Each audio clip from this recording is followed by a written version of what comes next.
Welcome to Fit for the Long Run. I'm Christy, and this is Christy's Corner, where I share about my goals and throw in a healthy recipe or two. This month, I'm going to throw in a recipe for candy cane protein shake, perfect for December. If you love peppermint like me, you're going to love this. It is high protein, so at least you can feel a little bit better about it. And, you know, you can make it sugar-free as well, which you'll hear me talk about that when we get to it at the end of the video. But now, what I want to talk about is goals for 2026. I know that you may be thinking, it's not 2026 yet. Yeah, you don't want to wait till 2026 to make your goals. You want to go ahead and start thinking about it in December and go ahead and start doing some research to make sure that what you're thinking about is a good match for you. You want to, if you're looking at a new eating plan, you know, I don't recommend diets, but if you do an eating plan that focuses on macros that are like high protein or anything like that, you want to make sure that you're doing your due diligence and making sure that you know how much, like say if you're doing proteins, how many protein grams are you shooting for every day. Go ahead and do that research. You want to know now, and you want to go ahead and start looking for recipes for it and stuff like that, so that you know exactly what to get so that you can start fresh on your goals on January 1st. You also just want to make sure that whatever you decide to do, that it is healthy for you, that you're not doing anything that could end up hurting you in the long run or won't give you long-term success. Short-term weight loss is going to come back most likely, so I don't recommend it. I've been there, done that, and I moved on from it.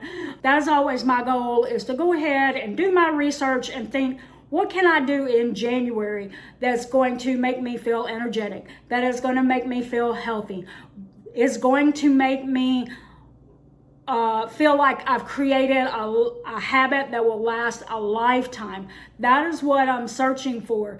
And so I highly recommend you go ahead and start thinking about, what can I do that I can do for the rest of my life? Because that's what you're gonna want to make these lifetime habits that don't just go away every year and then, you know, a month later, you're not looking for resolutions, you're looking for goals that are going to become life-giving goals. And you want them to last all year, and then the next year, and the next year, and not be something that you have to recommit to every January. So that being said, let's talk about what I'm thinking about in January. And please understand, these are not set in stone. I'm still thinking, I'm still doing research. So when I come back in January's video, maybe I'll have changed some things, but I don't think I will. Maybe I'll add some things. We'll see. But here's what I'm thinking so far. High protein, high fiber diet. One thing that I failed to do in 2025 was to consider the need to make sure that there was fiber in my diet as much as there was protein. Because, you know, like I was just focused on the protein, and, you know, sometimes I got fiber and sometimes I didn't. I did start having some digestive problems, and I know that it was because I wasn't getting enough fiber. So I'm better now. I've been including like strawberries and blueberries with, like, I have scrambled eggs, blueberries, strawberries, things like that. And so I think that's important to make sure that you're getting fiber in your diet every day if you're going to do a high protein diet. I'm not saying that it can't still be low carb. Just make sure that you're including fruits or something that has fiber in it that's good for you. Fiber can still be low carb, but, you know, I don't focus on low carb. But if that's what you're shooting for, just remember that you still want to get that fiber in, because you don't want to end up with digestive problems. My second goal is to increase my walking. You'll hear Joel talk about this in his video that'll go up next week. Is that we're going to be doing he's going to be doing the Dopey Challenge. The Dopey Challenge is ran at Disney World every year, and it's a 5K, 10K, half marathon and marathon on consecutive days. Like it starts on like Thursday's the 5K, like that, and you end on the marathon on Sunday. I will be doing the 5K with him. I won't be doing the other ones. I'll be a spectator for those. I'll be a spectator for those. Sorry, that was my refrigerator making noise. Anyway, yeah, that is my goal, and I want to continue maybe do some more 5Ks or something in the future. I'm just trying to get back into it after having some pain that I was dealing with, and hopefully we have found the solution. And the reason why was because I had a pair of shoes that felt okay, but they were starting to get worn down. So we bought a different pair just off the rack. I thought they fit good. And then we got home and I started like walking a couple of miles in them or wearing them to the theme parks, and they were just hurting. My knees and my shin, my toes, everything was like uncomfortable. So I went to a running store. Multiple stores do this, not just this particular one. The one that we went to is called Fit to Run.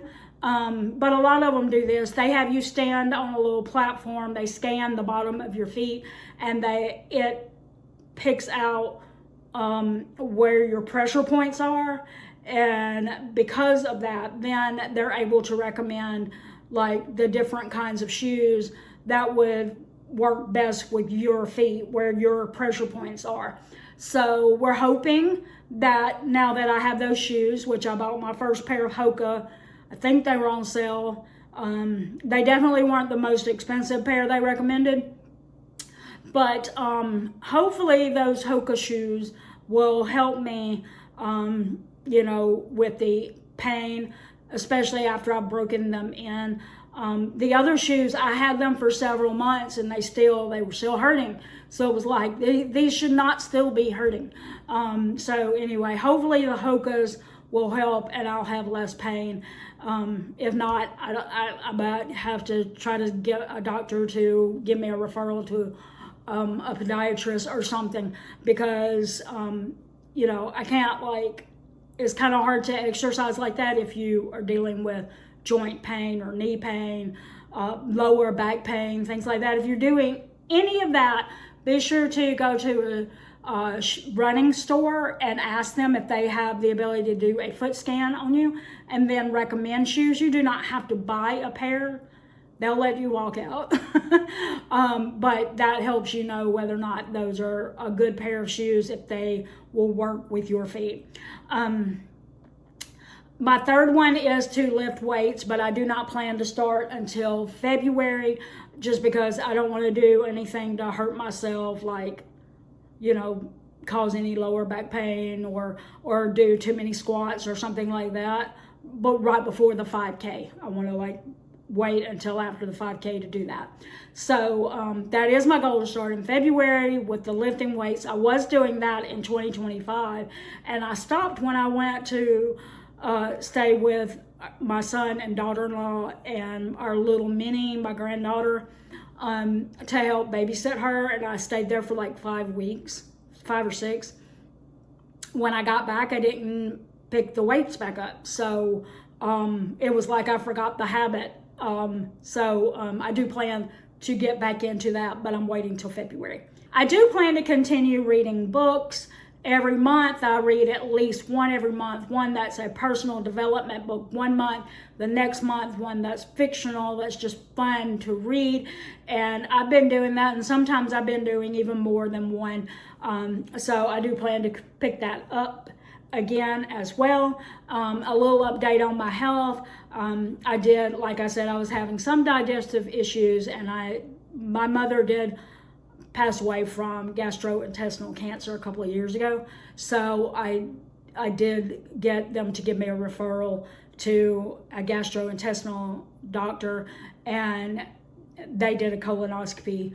I'm fine. Basically the word was don't forget fiber. But they do have me, I will be doing a colonoscopy every 5 years probably, just because they want to keep an eye on that. I'm sure because of the reason she passed away. I don't think that I would have the same, I'm not saying I wouldn't ever get that, but my mom, I'm pretty sure, went with undiagnosed Crohn's disease for decades. She always had digestive issues even when we were kids. So I'm pretty sure that that's why she ended up with that, was because she went undiagnosed. I don't know why. I feel she probably was embarrassed to talk to him about it. Only thing I can think of. But anyway, so I've got that done, and it feels good to know that there's nothing serious and that, you know, eat more fiber. Anyway, so that's it. Let's go to that protein shake now. All right, so I'm making a candy cane protein shake. We're going to start by putting ice in our blender cup.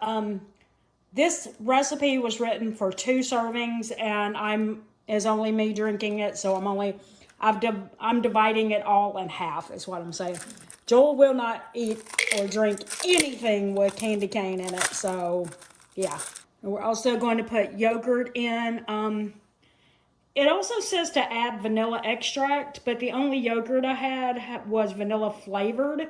So I think I'm going to leave out the vanilla extract and just see if it tastes okay with just this vanilla vanilla yogurt. You can see it's right there. There we go. Also, my protein powder is also vanilla, so yeah, that's why I'm gonna leave that out. This recipe was made probably for someone who's like diabetic or either doing like a low carb diet. So it does say that you can add a low carb sweetener.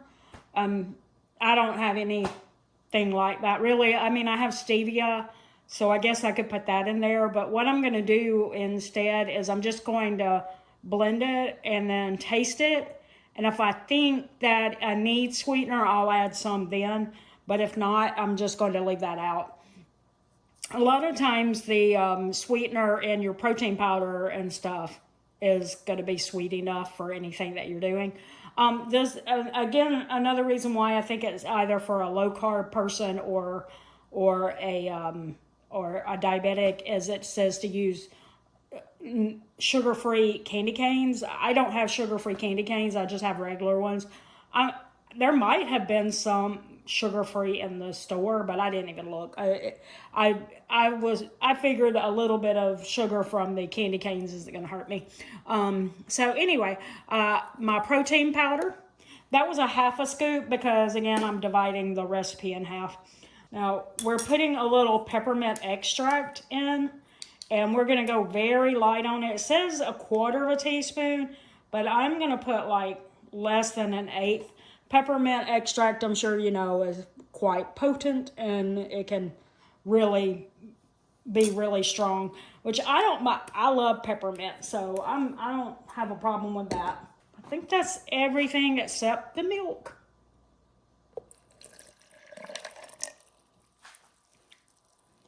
And now we're just going to put our blender lid on there so that we can blend this, and then we'll blend it up, and I will let you know if I had to add any sweetener to it. All right, we have our shake done. You could do, you know, like a little rim action with some candy cane. She suggested using sugar-free. That's what that was talking about.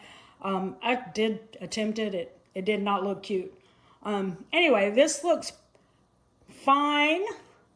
And then it said that you could use some whipped topping. All I have is some Ready Whip. I'm going to use that. And I'm going to put some of the crushed candy cane because I crushed some for the top, for the rim. That didn't work out too well, but I do still have just put some on top here. And if you were serving this for someone and you just wanted to make it cute, put Put your little candy cane right there on the cup. All right, let's take a little taste test. That's pretty good. It is not an overwhelming peppermint taste to it, so I probably could have added more of the peppermint extract. Like it said, you could do a quarter of a teaspoon, and I didn't even do a whole eighth.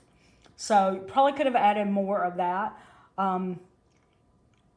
You can taste the vanilla, so I'm good that I didn't add the vanilla extract.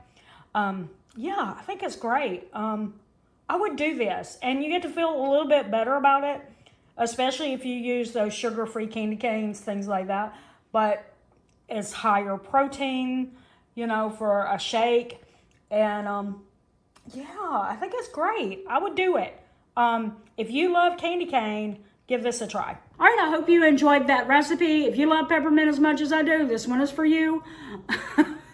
That's my favorite. Thank you so much for watching. I hope that you have a very Merry Christmas and Happy New Year. And until the next time, this is Christy with Fit for the Long Run saying, it's a long run. Give yourself a little grace. Merry Christmas.